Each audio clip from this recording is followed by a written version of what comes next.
कई बार ना आपने देखा होगा लोग कहते हैं कर्म ही पूजा है। क्या है? कर्म ही। गीता में यह बात लिखी है, कर्मण्येवाधिकारस्ते मा फलेषु कदाचन।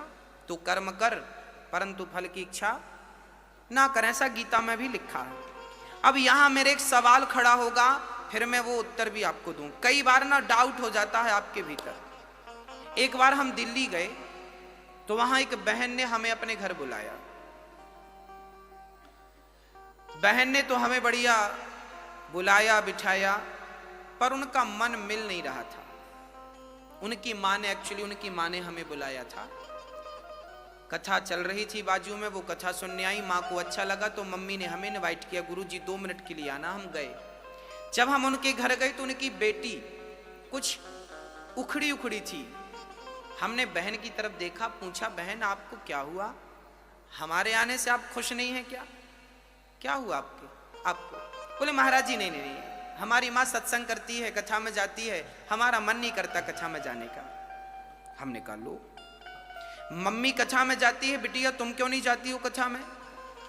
बोले गुरुजी मैं कथा में विश्वास बिल्कुल नहीं रखती। मैंने कहा फिर कहां रखती हो? बोले मैं कर्म में विश्वास रखती हूं, कर्म करती हूं। कर्म करो बस, कर्म ही पूजा है। अब मैंने सोचा कि इसकी अज्ञान की आंखें बंद कर दूं और ज्ञान की आंखें। तब मैंने उस बेटी को अपने सामने चेयर पे बिठाया। मैंने कहा 5 मिनट का मुझे समय दो और तुम यहां बैठ जाओ। अब वो बैठ गई मेरे सामने। अब हमने उस लड़की से कहा कि आप कहती हो कर्म ही पूजा है। अब हमने उससे प्रश्न किया कि बेटा ये बताओ कि कर्म क्या है? कर्म क्या है? आप लोग भी कई बार कहते होंगे कि कर्म ही करते रहो। भगवान भी कर्मों का ही फल देते हैं। जब हम अच्छा करेंगे तो अच्छा फल मिलेगा, बुरा करेंगे तो बुरा फल मिलेगा। जब हमारे कर्मों का ही फल हमें मिलना है तो फिर हम भगवान की भक्ति क्यों करें? बात बिल्कुल सही है। एक अज्ञानी आदमी यदि ऐसी बातें करे तो कोई अतिशयोक्ति नहीं है, आश्चर्य नहीं है, बात ठीक है, तर्क संगत बात। अब मैं इसके समाधान की ओर आपको ले जाता हूं। मैंने उस लड़की को सामने बिठाया। मैंने कहा बहन ये बताओ कि कर्म क्या है? उसने कहा कि कर्म है सेवा करना, माँ बाप की सेवा करना, कर्म है पति की सेवा करना, कर्म है बच्चों को नहलाना धुलाना, स्कूल भेजना, उन्हें पढ़ाना लिखाना, खड़ा करना, ये कर्म है। हमने कहा बिल्कुल ठीक। अब हमने कहा कि देखो बहन, कर्म सब कुछ है। आंख की पलक झपक रही है, ये भी क्या हो रहा है? कर्म हो रहा है। आप यहां बैठे कथा सुन रहे हैं, क्या कर रहे हैं? कर्म कर रहे हैं। हम कथा सुना रहे हैं, क्या कर रहे हैं? कर्म कर रहे हैं। एक बेटा मां की आरती उतार रहा है, क्या कर रहा है? एक आदमी दूध पी रहा है, क्या कर रहा है? कर्म। एक आदमी शराब पी रहा है, क्या कर रहा है? बोलो। दूध पीना भी कर्म है, तो शराब पीने वाला कहेगा मैं अपना कर्म कर रहा हूं। तो शराब पीना भी क्या है? तो गांजा पीना क्या है? ये तंबाकू खाना क्या? वो कहेगा हम तंबाकू अपना कर्म कर रहे हैं। मतलब संसार में जो है सब कुछ कर्म है। जो आप कर रहे हैं वो सब क्या है? यहां तक कि हमारा दिल धड़क रहा है, वो अपना कर्म कर रहा है। हमारा खून नासिका में दौड़ रहा है, हमारा खून दौड़ रहा है नसों में, वो रक्त क्या कर रहा? अपना कर्म कर रहा है। भाई कर्म तो जो आप कर रहे हैं सब, माँ की सेवा करना भी कर्म है। और कोई बेटा माँ को हाथ पकड़ के घर से निकाल दे तो वो भी एक कर्म ही है। बोलो क्या है? समझ, इतनी बात समझ में आई तो मैं आगे समझाऊं। समझ में आ गई? संसार में हर चीज, पलक झपकना भी कर्म है, बोलना भी कर्म है, सुनना भी कर्म है, एक पांव रखा आपने वो भी एक कर्म है। अभी कलश यात्रा में आप गए थे, वो भी क्या कर रहे थे आप? कर्म था। कर्म तो न्यूट्रल है, वो कर्म सब कुछ है। अब आगे चलते हैं। अब हमने कहा बहन तू कहती है कि हम तो कर्म पे बिलीव करते हैं। हमने कहा बहन कर्म तो सब कुछ है भाई, परंतु अब आपको धर्म बताएगा कि कौन सा कर्म करना है और कौन सा कर्म नहीं करना। अब देखिए धर्म क्या है? धर्म है दर्पण, धर्म है दिया। धर्म बताता है कि ये करने योग्य है और ये करने योग्य। माँ की सेवा करना तो कर्म करो, पर माँ की कभी भी आलोचना ना करो, माँ का कभी भी तिरस्कार ये वाला कर्म ना करना। सच बोलना भी कर्म है और झूठ बोलना भी कर्म है, पर धर्म कहता है कि सच बोलने का कर्म तो करना, पर झूठ बोलने का अधर्म ना करना। ये कर्म तो सब कुछ है। अब आपको डिसाइड ये करना है कि कौन सा कर्म करने योग्य है। शास्त्र यही तो कहते हैं, वेद यही तो बताते हैं कि क्या करने योग्य है और क्या करने योग्य नहीं है। चलिए आपको और डीपली समझाते हैं।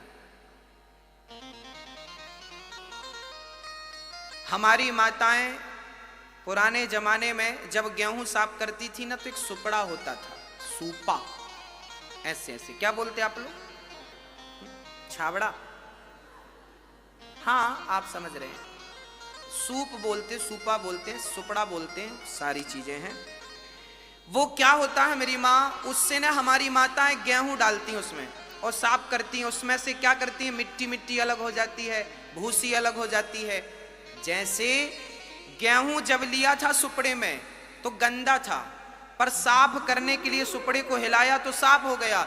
ऐसे ही सारा कुछ कर्म है, पर जब धर्म का सुपड़ा आप लेकर उस कर्म को छानेंगे तो धर्म धर्म अलग हो जाएगा, अधर्म अधर्म अलग हो जाएगा, अच्छा अच्छा कर्म अलग होगा, बुरा बुरा कर्म। अब उसमें से क्या आपको करना और क्या आपको नहीं करना। अब आगे चलते हैं।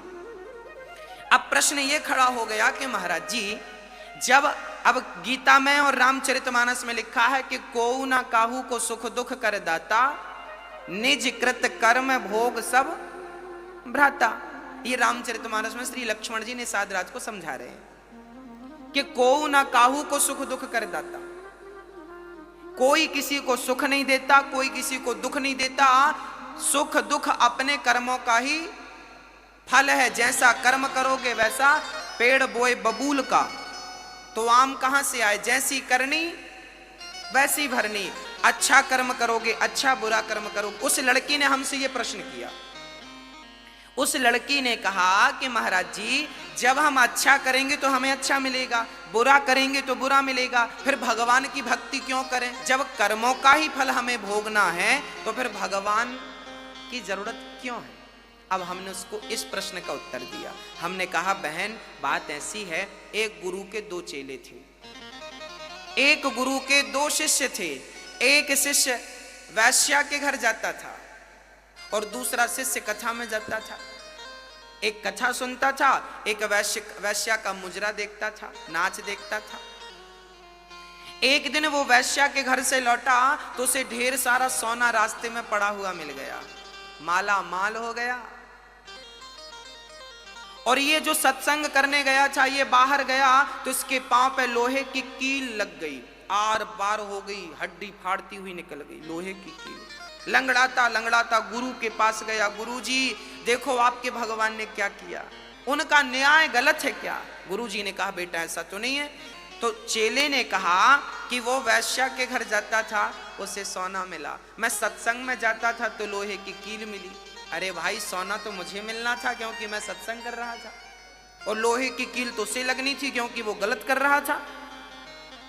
तब गुरु जी ने कहा बेटा तू भगवान के न्याय को समझता नहीं है, अब मैं तुझे ईश्वर का न्याय समझाता हूं। तब गुरु जी ने कहा बेटा ऐसा है कि तू वर्तमान को देखता है, तू प्रेजेंट में रहता है, जबकि परमात्मा जो भी देता है प्रेजेंट का नहीं भूत का देता है। बीता हुआ कल जो तुम्हारे साथ था उसका फल आज मिलेगा। समझाते हैं गुरु जी, बेटा बात ऐसी है कि जो वैश्या के घर जाता था ना, आज के दिन वो बहुत बड़ा राजा बनने वाला था, उसके भाग्य में राजगद्दी थी, पर वैश्या के घर जा जा करके उसने अपना सारा पुण्य नष्ट कर लिया। और उसे राजा बनना था, सोने चांदी के उसे खजाने मिलने थे, परंतु जब उसने वैश्या के घर जा जाकर अपना पुण्य नष्ट किया तो अब उसे इतना सा ही सोना मिला, उसी में उसको संतोष करना पड़ा। और तुझे आज के दिन तुझे मरना था, आज तेरी मृत्यु निश्चित थी, परंतु तूने सत्संग किया, भगवान की कथा सुनी, भगवान का नाम जपा, तो भगवान ने तेरी मृत्यु को लोहे के कील में ही तब्दील कर दिया। ये ईश्वर का न्याय है, ईश्वर का। तुम्हें तुम्हारे कर्मों का ही फल मिलेगा, याद रखना, तुम्हें तुम्हारे कर्मों का फल मिलेगा, परंतु भगवान यदि मेहरबान होंगे तो तुम्हारे भाग्य में, यदि सुदामा के भाग्य में जीवन भर की दरिद्रता थी, परंतु भगवान की शरण में गए तो वो दरिद्रता सुदामा के मरते दम तक दरिद्रता थी, पर जब भगवान की शरण में गए तो उस दरिद्रता को मिटाकर 2 लोकों का मालिक बना दिया कि नहीं? हाँ, तो परमात्मा की शरण में जब हम जाएंगे तो हम पापी हैं, भगवान की शरण में जाएंगे तो वो हमारे सारे पापों को, संसार भव सागर तुम पार नहीं कर सकते। क्या होता है, मेरी माँ छोटे छोटे बच्चों को जब आप उंगली पकड़ के चलाते हैं ना, तो रास्ते में छोटे छोटे गड्ढे मिलते हैं। जब छोटे छोटे गड्ढे मिलते हैं तो मम्मी छोटे से बच्चे को क्या करती है? क्या करती है? गोद में लेती है और पार करा देती। गड्ढा पार हुआ तो फिर उतार देती है। जैसे माँ बच्चे को गड्ढा गोद में लेकर पार कराया, ऐसे भगवान की शरण में रहोगे तो भव सागर गोद में लेके पार करा देंगे, पता नहीं लगेगा कि कब पार हो गए। ये उनकी शरणागति में ही संभव है। हमारी और आपकी भक्ति में ताकत नहीं है कि हम उन्हें पा सकें। उनकी कृपा होगी तो उन्हें पाया जा सकता है, अन्यथा हम में ऐसी कोई खास बात, हम में कोई योग्यता नहीं है। ईश्वर को अकारण करुणा वरुणालय कहते हैं, जो अकारण करें। बिंदु जी महाराज लिखते हैं, न जाने कौन से गुण पर दयानिधि रीझ जाते हैं, यही सदग्रंथ कहते हैं और यही हरिभक्त गाते हैं। न जाने कौन से गुण पर दयानिधि रीझ जाते। इसलिए आप भी कर्म तो करिए, पर कर्म के साथ भगवान से जुड़े रहने में कोई नुकसान नहीं। कर्मों का फल तो मिलेगा, पर भगवान साथ में है तो तुम्हारे पक्ष में ही निर्णय होगा, बस ये मान लो। अर्जुन ने महाभारत लड़ा, क्या कृष्ण ने अर्जुन का गांडीव पकड़ के एक भी बाण चलाए? पूरे महाभारत में एक भी बाण चलाए क्या? पितामह भीष्म के सामने रथ का पहिया लेके दौड़े थे केवल एक बार बस। बाकी पूरे महाभारत में कृष्ण ने एक भी बाण किसी पर चलाए हो तो बताओ? नहीं चलाए ना। बिना बाण चलाए अर्जुन को क्या करते रहे? केवल मार्ग बताते रहे। कर्म तुझे ही करना पड़ेगा, पर तेरे कर्म के साथ जब गोविंद की कृपा जुड़ती है ना, तो कहते हैं ना, चलना तो एक पांव से भी होता है, पर दोनों पांव हो तो बात ही कुछ और है भक्तों। ऐसे पहला पांव है कर्म और दूसरा पांव है धर्म। तो कर्म भी ना छूटे और धर्म भी, दोनों। पक्षी को उड़ने के लिए एक पंख नहीं, 2 पंख चाहिए। हमारी भी जिंदगी में ये 2 पंख हैं, एक पंख है कर्म, दूसरा पंख है धर्म। इसलिए कर्म भी करो, पर किसके साथ रहकर करना है? किसके साथ रह के करना है? धर्म के साथ रहकर करना है, धर्म को नहीं छोड़ना। तो भगवान क्या करते हैं? तापत्रय विनाशाय दैहिक दैविक भौतिक तापा, दैहिक दैविक भौतिक तापा, राम राज्य का होना ही व्यापा, राम राज्य का होना ही व्यापा। 3 प्रकार के दुख हम सबके जीवन में होते हैं। कौन कौन से? दैहिक दैविक भौतिक। कोई तन दुखे, कोई मन दुखी, कोई धन बिन रहते उदास, थोड़े थोड़े सब दुखे, सुखी राम के दास। इस संसार में सब दुखिया हैं। सुखिया कौन? कौन सुखिया? बोले जो भगवान की शरण में है वो सुखी है। अच्छा एक बात और समझिएगा। एक मछुआरा था, मछली पकड़ने गया। उसने जाल कई बार फेंके, पर एक चतुर मछली थी कि उसके जाल पे फंसी ही नहीं। वो मछली बड़ी चतुर थी। कैसी थी? वो मछली मछुआरे के पांव के पास रहती। मछुआरा जाल डालता तो दूर डालता, ऐसे। कहां जाल डालता? दूर। और मछली थी उसके पांव के पास, चरणों के पास। तो जो दूर मछलियां थी वो तो फंस गईं, पर जो चरणों में मछली थी वो नहीं फंसी। बस भक्तों, सीधी सी बात आप समझ गए होंगे कि जो भगवान से दूरियां बना के रखते हैं वो तो दुखों के जाल में फंस जाते हैं, पर जो भगवान के चरणों में रहते हैं दुख बाल भी बांका नहीं करता उनका। इसलिए कभी भी किसी भी हाल में भगवान के चरण, भगवान की शरण ना छोड़िए।